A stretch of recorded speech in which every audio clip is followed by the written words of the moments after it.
Shalom, selamat pagi jemaat Tuhan. Berjumpa kembali dalam doa pagi online. Cinta di hatiku.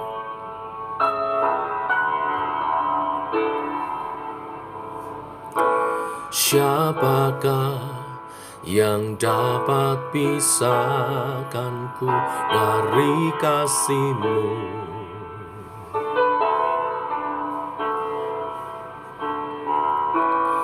Tetesan darah-Mu buktikan besar cinta-Mu.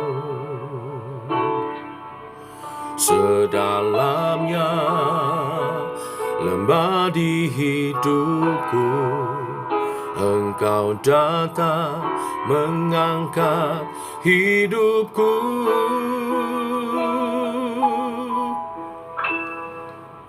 Biarlah cinta di hatiku terus menyala di dalamku. Takkan pernah mampu ku jauh dari-Mu, Engkau alasanku hidup. Setiap musim di hidupku, Engkau ada bersamaku,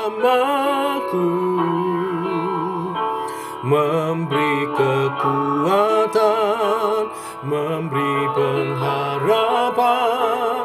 Engkau segalanya bagiku.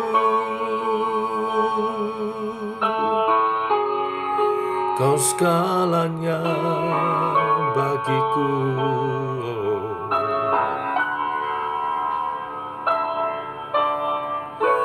Siapakah yang dapat pisahkanku dari kasih-Mu?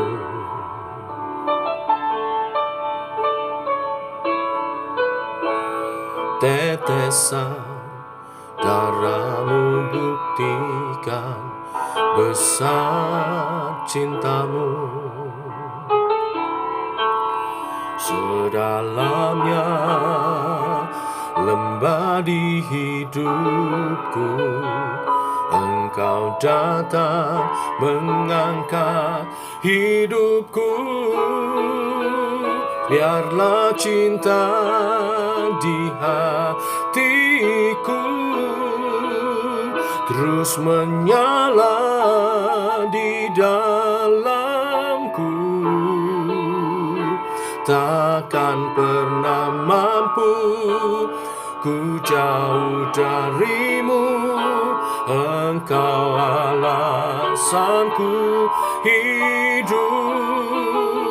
Setiap musim di hidupku, Engkau ada bersamaku, memberi kekuatan, memberi pengharapan. Engkau segalanya bagiku.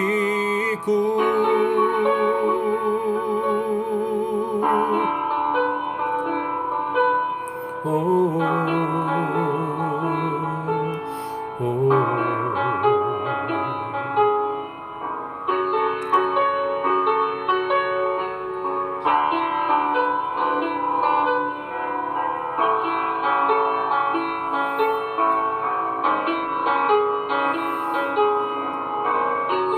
fill my heart with a passion for You.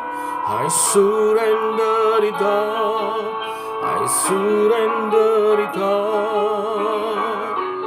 Fill my heart with a burning fire, I surrender it all, I surrender it all. Fill my heart with a passion for You, I surrender it all, I surrender it all. my heart with a burning fire. I surrender it all. I surrender it all.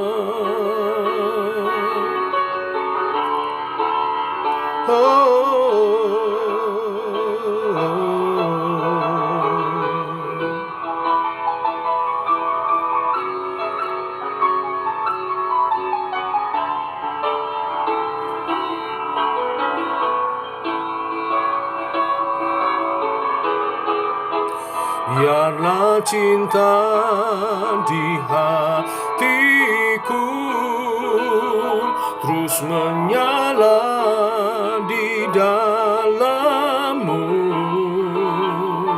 takkan pernah mampu ku jauh dari-Mu.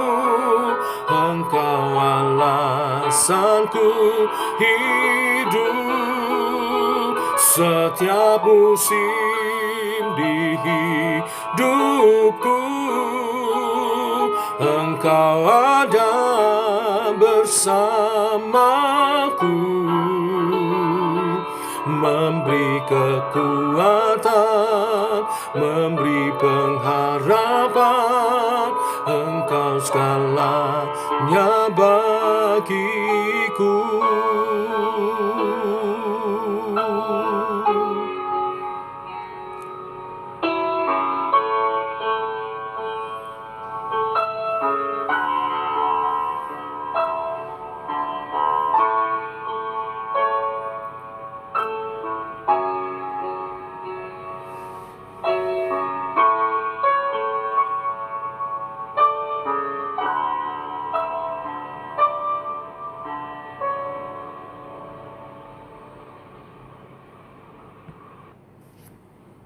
Tiba waktunya kami merenungkan firman-Mu.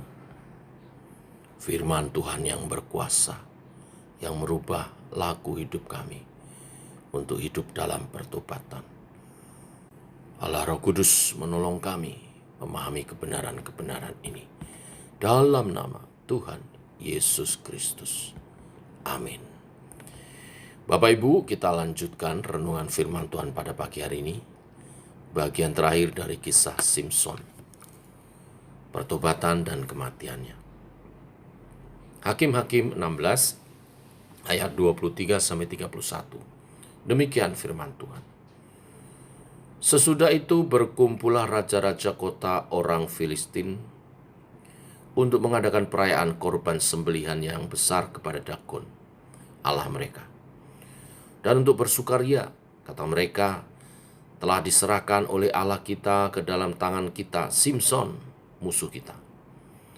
Dan ketika orang banyak melihat Simson, mereka memuji Allah mereka sambil berseru, telah diserahkan oleh Allah kita ke dalam tangan kita, musuh kita, perusak tanah kita, dan yang membunuh banyak teman kita. Ketika hati mereka riang gembira, berkatalah mereka, panggillah Simson untuk melawak bagi kita. Simson dipanggil dari penjara, lalu ia melawak di depan mereka. Kemudian mereka menyuruh dia berdiri di antara tiang-tiang. Berkatalah Simson kepada anak yang menuntun dia, lepaskan aku dan biarkanlah aku meraba-raba tiang-tiang penyangga rumah ini, supaya aku dapat bersandar padanya. Adapun gedung itu penuh dengan laki-laki dan perempuan. Segala raja kota orang Filistin ada di sana. Dan di atas sotoh ada kira-kira 3.000 orang laki-laki dan perempuan yang menonton lawak Simson itu. Berserulah Simson kepada Tuhan, katanya, ya Tuhan Allah, ingatlah kiranya kepadaku dan buatlah aku kuat sekali ini saja, ya Allah, supaya dengan satu pembalasan juga kubalaskan kedua mataku itu kepada orang Filistin.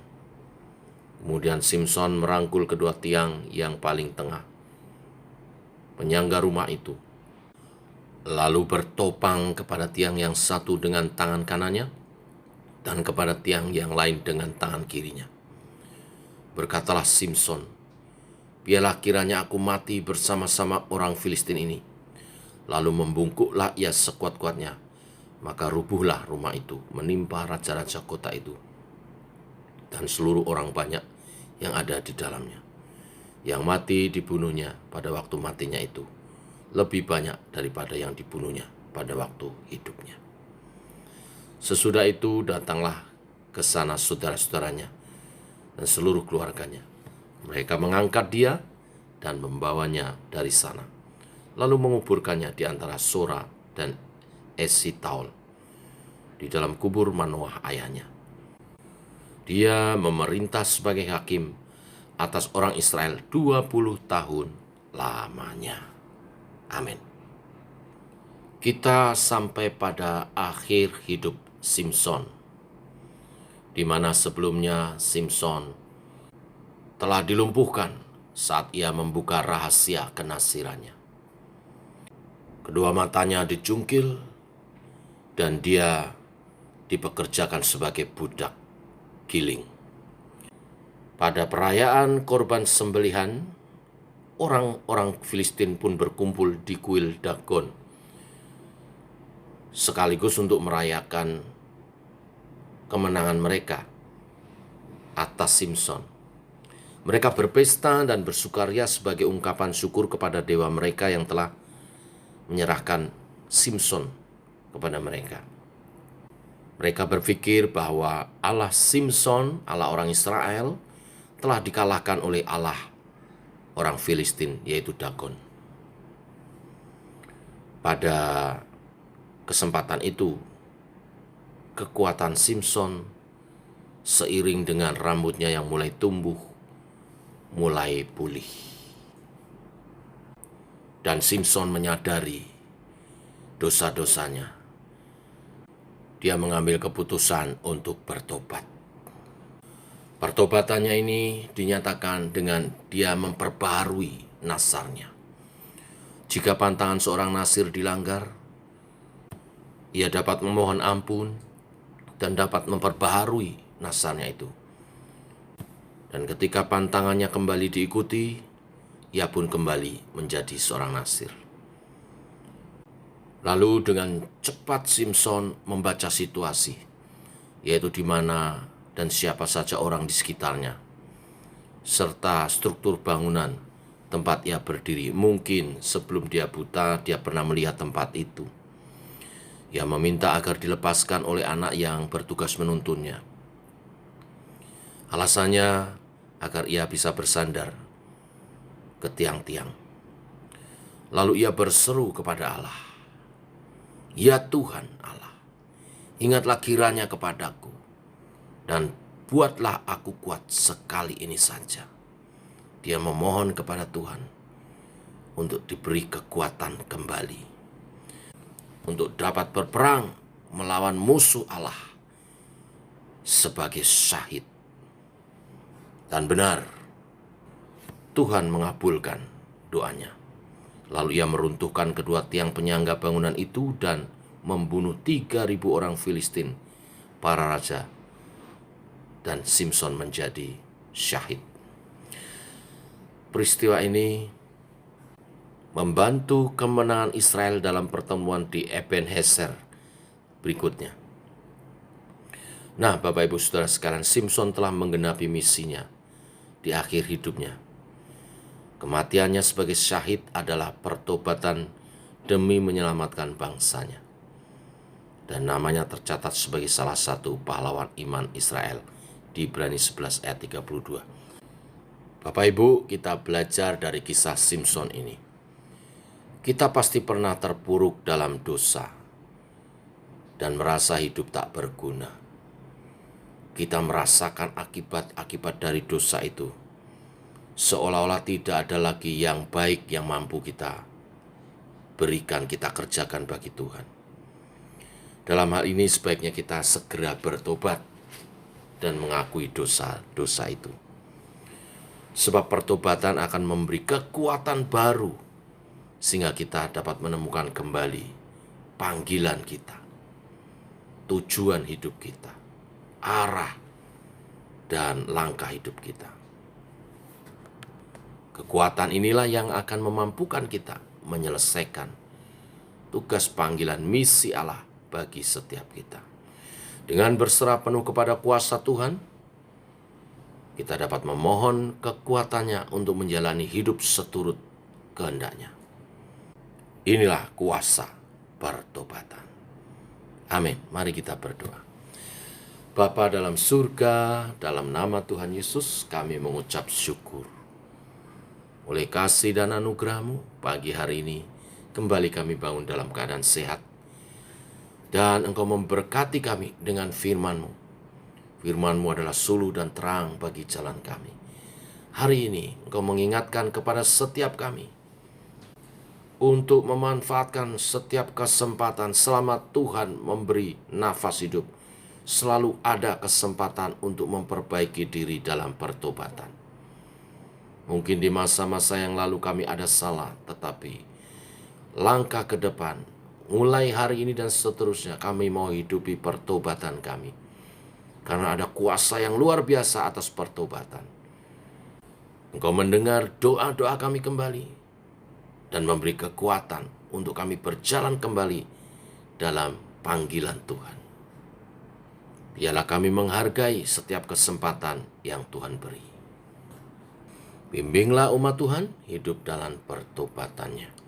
Terima kasih, kami menyerahkan sepanjang hari ini kehidupan kami dalam pimpinan-Mu. Tak lupa kami bawa dalam doa komsel umum via Zoom nanti malam, supaya umat-Mu berhimpun, mendalami kembali firman Tuhan yang telah kami terima di hari Minggu, untuk kami diskusikan dan praktekkan, aplikasikan dalam hidup kami, sehingga firman-Mu itu berkuasa dan mengubah kehidupan kami, dan iman kami bertumbuh seturut kebenaran firman. Terima kasih Tuhan, ini doa kami menyertai sepanjang hari ini perjalanan kami, dalam nama Tuhan Yesus Kristus. Amin. Demikian doa pagi kita. Selamat pagi, selamat berjalan bersama dengan Tuhan. Shalom.